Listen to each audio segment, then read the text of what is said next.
Hello दोस्तों, नमस्कार। आप सभी का स्वागत है हमारे channel Hindi GS practice class by Hemlata में। तो आज हम लोग क्या पढ़ेंगे, भारत की प्रमुख जनजातियां। मैंने लिखवा दिया है। अब हम लोग क्या पढ़ेंगे, हेडिंग डाल लीजिएगा, भारत की प्रमुख जनजातियों के मुख्य बिंदु।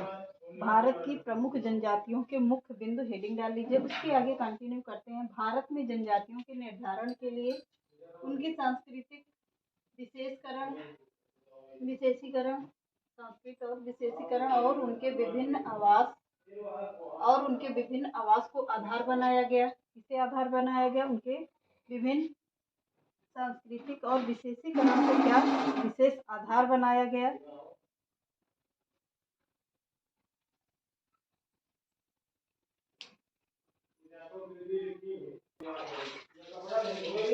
भारत के प्रमुख जनजातियों के निर्धारण के लिए उनकी सांस्कृतिक विशेषीकरण और उनके आवास को क्या आधार बनाया गया। उनके किसे आवास को आधार बनाया गया, जिससे क्या हो सके, जनजातियों की पहचान हो सके और उनके आवासों का पता लगाया जा सके कि किस जनजाति के हैं वो। अगला हेडिंग डाल लीजिए, क्या जनजातियों क्षेत्रों के आधार पर देश को कितने हिस्सों में बांटा गया। 7 हिस्सों में बांटा गया। कैसा कैसा हिस्सा हुआ, पहला हुआ उत्तरी क्षेत्र, दूसरा हुआ पूर्वी क्षेत्र, तीसरा क्या हुआ पूर्वोत्तर क्षेत्र, चौथा हुआ मध्य क्षेत्र, फिर क्या हुआ पश्चिमी क्षेत्र हुआ, दक्षिणी क्षेत्र हुआ, द्वीपीय क्षेत्र हुआ। 7 भागों में बांटा गया। तो ये 7 भाग कौन से होंगे, उत्तरी क्षेत्र आता है, पूर्वी क्षेत्र आएगा और पूर्वोत्तर क्षेत्र आता है, मध्य क्षेत्र आएगा, पश्चिमी क्षेत्र आएगा, दक्षिणी क्षेत्र आएगा और द्वीपीय क्षेत्र आएगा।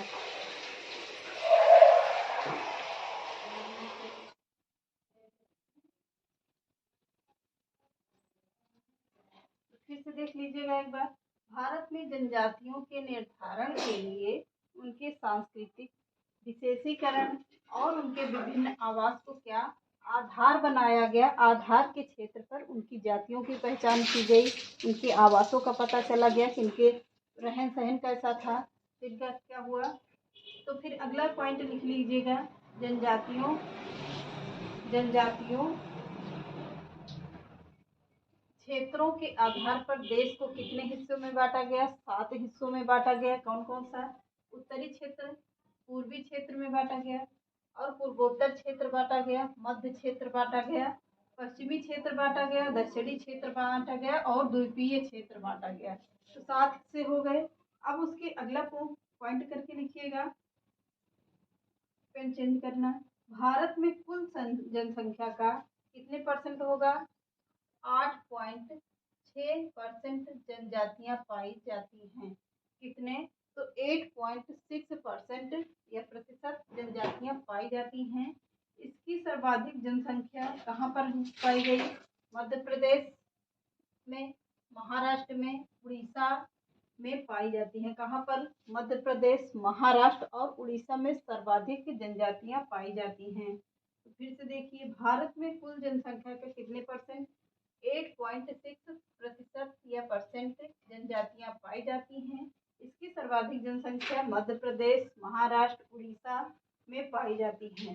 तो अगला हेडिंग फिर से लिखिएगा, पॉइंट करके लिखिएगा।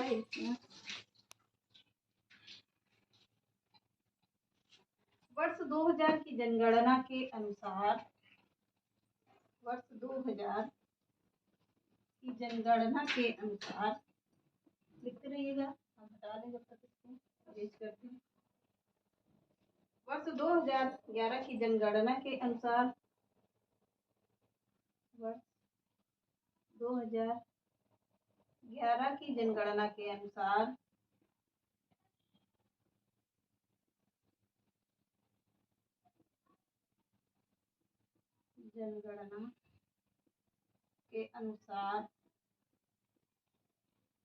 वर्ष 2011 की जनगणना के अनुसार पंजाब, हरियाणा, दिल्ली, कहाँ पर, पंजाब, हरियाणा, दिल्ली, पंजाब, हरियाणा, दिल्ली, चंडीगढ़,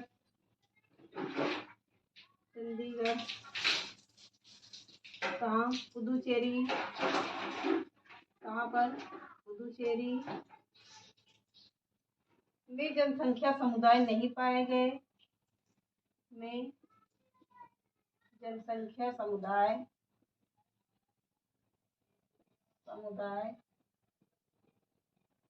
नहीं पाए गए।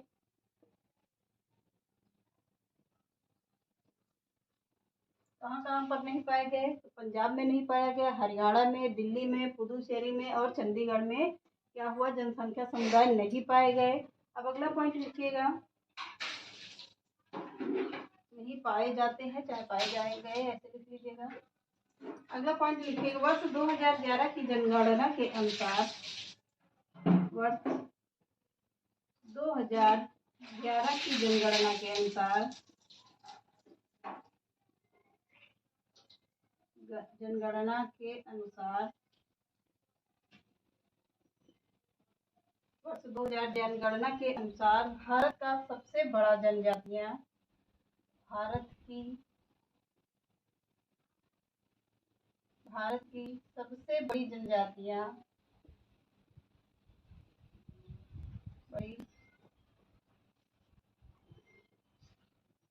सबसे बड़ी जनजातियां कहाँ पर पाई गई? जनजातियां समूह कहाँ कौन है? जनजातियां समूह क्या होगा? भील जनजाति पाई गई। कौन सी जनजाति पाई गई? भील जनजाति पाई गई। भील, इनकी संख्या कितनी हुई? भील की संख्या कितनी पाई गई? तो नोट करिएगा, वेरी इंपॉर्टेंट पॉइंट है। 17,071। मोबाइल नंबर की तरीके है 071 049 है। कितना है? तो 17,071 049। इसकी कितनी जनजातियां पाई गई? अब गोंड जनजातियों की संख्या कितनी पाई गई? गोंड की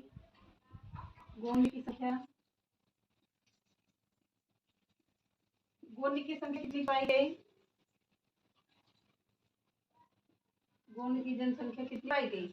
1325। मोबाइल नंबर की तरह के ये है 1325। और कितना होगी? 6928। यह किसकी पाई गई? तो गोंड जनजातियों की जनसंख्या पाई गई। इतना देखिए की दृष्टि से दूसरा बड़ा जनजातीय समूह हुआ, से दूसरा बड़ा जनजातीय समूह हुआ, जनजातीय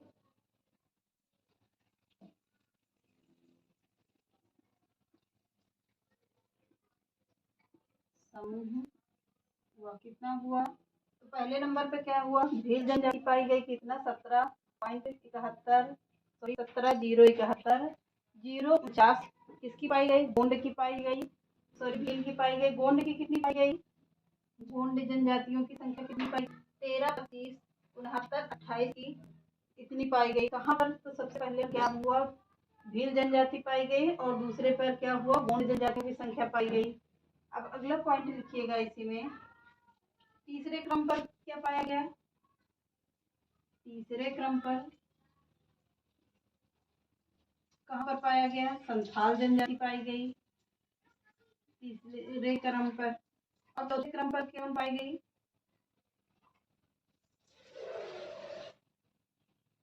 चौथे क्रम पर क्या पाई गई?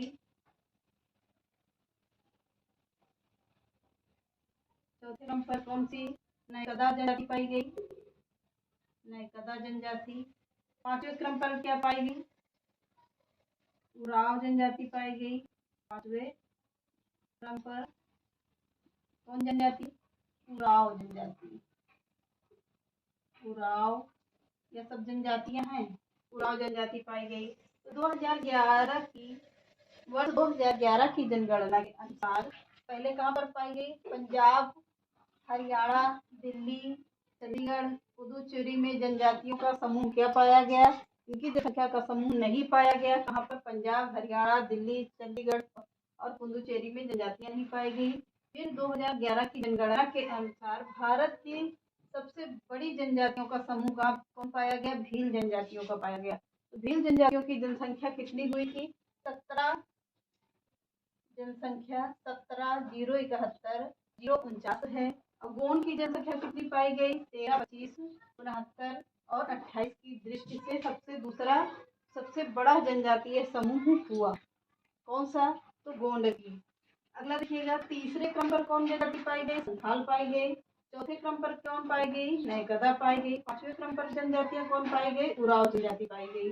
अब हेडिंग डाल लीजिए क्या? भारत की प्रमुख जनजातियों का विवरण। भारत की प्रमुख जनजातियों का विवरण हेडिंग डाल लीजिएगा।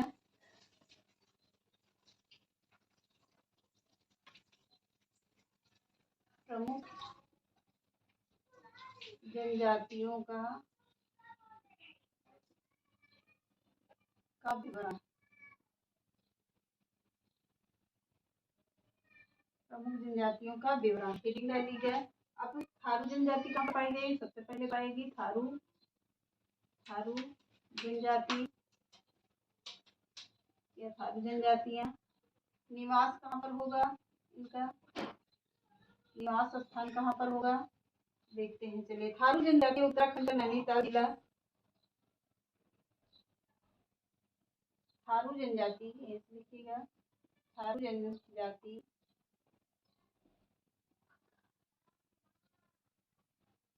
उत्तराखंड कहाँ पर? उत्तराखंड का नैनीताल जिला उत्तराखंड का नैनीताल जिला कहाँ पर? नैनीताल जिला। उत्तर प्रदेश का गोरखपुर जिला। उत्तर प्रदेश का गोरखपुर जिला।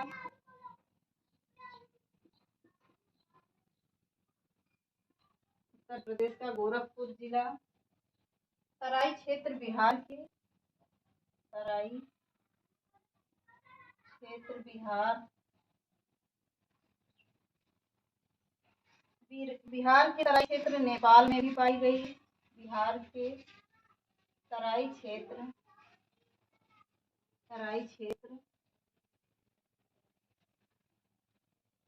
कहाँ पर? नेपाल में भी पाई गई। नेपाल में भी पाई गई। और कहाँ पर पाया गया? ये हिंदू धर्म को मानते हैं। ये लोग क्या थे? ये ऐसी जनजाति है जो किसे मानते हैं? हिंदू धर्म को मानते हैं। ये हिंदू धर्म को मानते हैं। हिंदू धर्म को मानते हैं। हिंदू धर्म को मानते हैं। अगला पॉइंट लिखिए, दीपावली को शोक के रूप में मनाते हैं। थारू जनजाति क्या होती है? दीपावली को शोक के रूप में मनाते हैं। दीपावली को शोक के रूप में मनाते हैं। पूछा जाने वाला प्रश्न है, कौन सी जनजाति है जो दीपावली शोक के रूप में मनाई जाती है? तो कौन सी जनजाति होगी? थारू जनजाति होगी। शोक के रूप में मनाते हैं।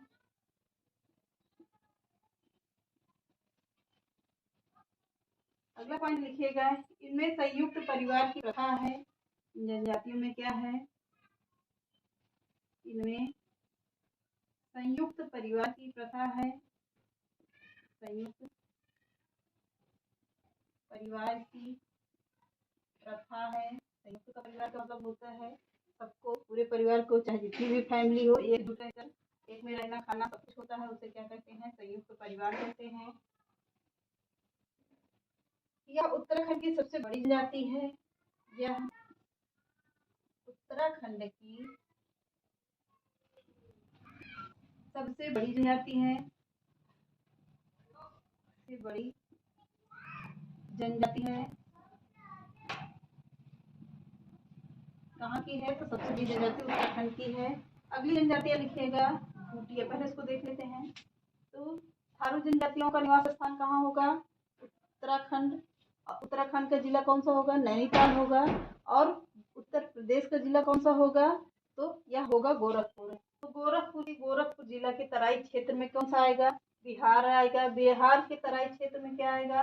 नेपाल में भी पाई जाती है। कौन सी जनजाति? तो थारू जनजाति। ये थारू जनजाति किसे मानते हैं? तो यह हिंदू धर्म को मानते हैं।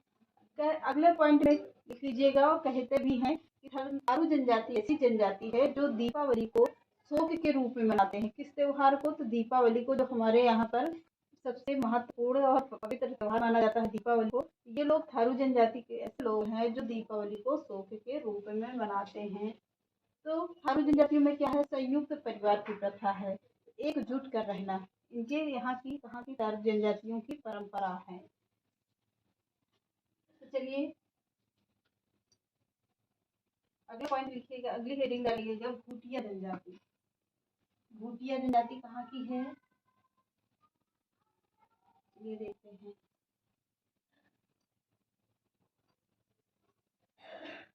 भूटिया जनजाति। दूसरी जनजाति कौन सी होगी? भूटिया जनजाति। भूटिया जनजाति उत्तराखंड के पहाड़ी क्षेत्र, कहाँ पर?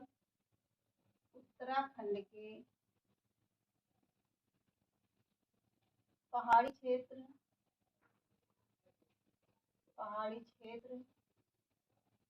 और उत्तर प्रदेश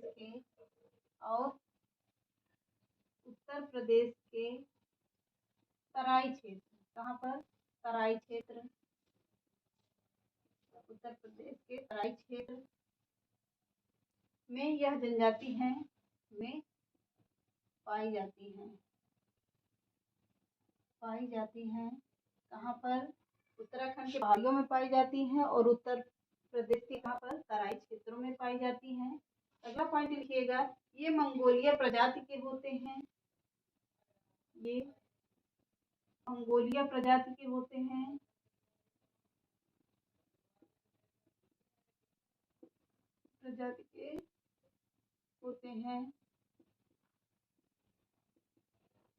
अगला पॉइंट लिखिएगा, ये ऋतु प्रवास करते हैं। ये ऋतु प्रवास करते हैं। ये ऋतु जहाँ पर चेंज होती जाती है वैसे वैसे ये अपना प्रवास करते हैं। तो कौन सी जनजाति होगी? भूटिया जनजाति करते हैं। ये जनजातियां छिटपुट रूप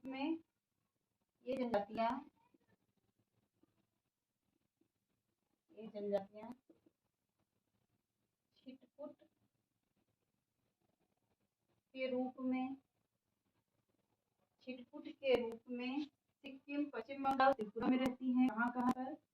सिक्किम, पश्चिम बंगाल,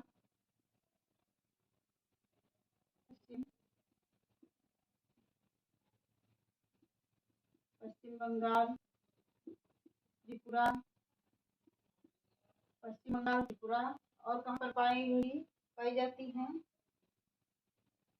सिक्किम, पश्चिम बंगाल, त्रिपुरा में पाई जाती हैं या रहती हैं। में कहाँ पर रहती हैं?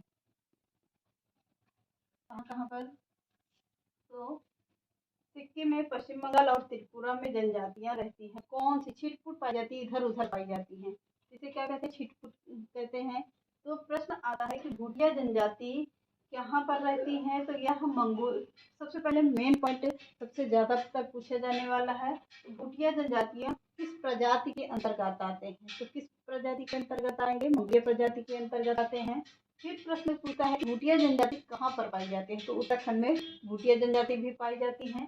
अगले पॉइंट में प्रश्न आता है कि ऋतु प्रवास करते हैं, वह कौन सी जनजाति है जो ऋतु प्रवास करते हैं, यानी ऋतुओं के मौसम में अपना स्थान, ऋतुओं के आधार पर ही अपना रहने का स्थान बनाते हैं। तो कौन सी जनजाति होगी? भूटिया जनजाति होती है।